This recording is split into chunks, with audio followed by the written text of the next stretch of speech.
Brotberger goes to work, he doesn't need ID. And he doesn't need money. In fact, much of what he needs to get through the day is hidden right there, just below the surface, in his hand. You like to touch it? Yeah. Yeah? Oh, weird. Yeah, it's like a grain of rice. Yeah, a grain of rice. Embedded in his hand is a microchip that serves as his keys, his ID, and his wallet. Yeah, it's all in chip, so I use it like to get around the building. Buy snacks. Yeah, exactly. Let's buy some snacks. Exactly. So I can't open it? No. Okay. So what I need to do is I need to first blip my chip, and it will log me in, and from there I get access to the fridge. Popular TV shows like Black Mirror have imagined chips as part of a dystopian future.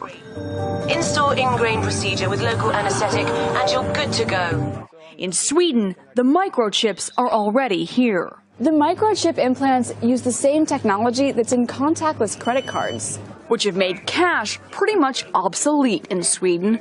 No cash. At this tech fair, a chipping event for those on the cutting edge, merging their hands with this new technology. I thought it would be fun, right? The process is simple and swift. A pinch of the skin, and in a matter of seconds, the chip is inserted. The transformation is complete. As for the pain, I barely felt it. But even in this nation of early adopters, not everyone is racing to get chipped. Feel less human. I will feel like a robot. I think, it's so much more data can go into this, when it's in your body. There's no central registry tracking how many people are chipped, but biohacker Hannes Wellblood estimates between 5 and 10,000. In the future, do you think everyone is going to be chipped?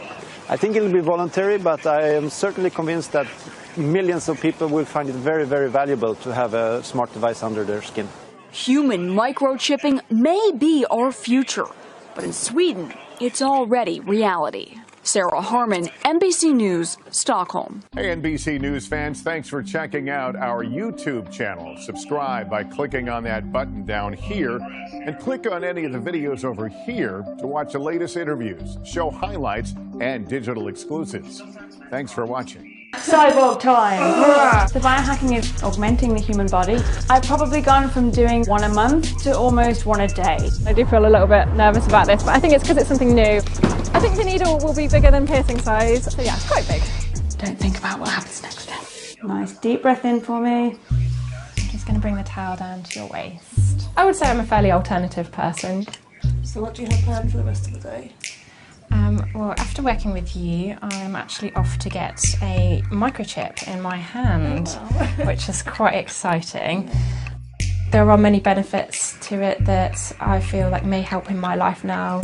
I'll be able to store business cards, contact information, or be able to pull up my website really quickly if somebody else scans their phone over it. So biohacking is a term used to explain augmenting the human body using technology that we implant under the skin to better interact with the world around us. I think I've always been fascinated with tech and futurism and interesting ways that we can upgrade ourselves. Today we're going to be implanting some microchips and looking at ways that we can program those.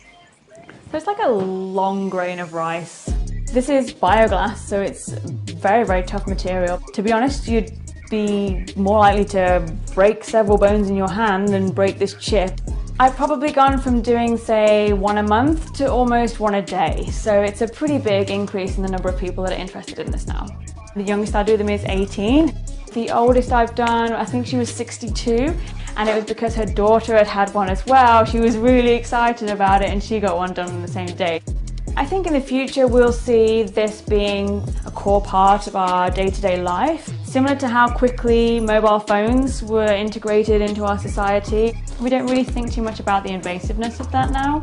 I'm a little bit scared about the pain. This needle is definitely bigger than any of the piercing needles I've had so far. Core, excellent, come on through. Thank you. Fantastic. Shall I take a seat? Yeah, just take a seat.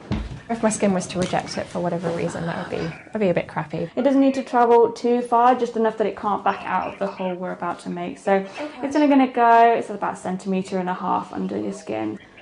The needle's quite big and scary, but it's not going that far in, so we're all good. Good to know. Nice and loose, you don't need to focus on controlling your hand now, so kind of let everything go a bit floppy and just sort of don't think about what happens next. Nice deep breath in for me.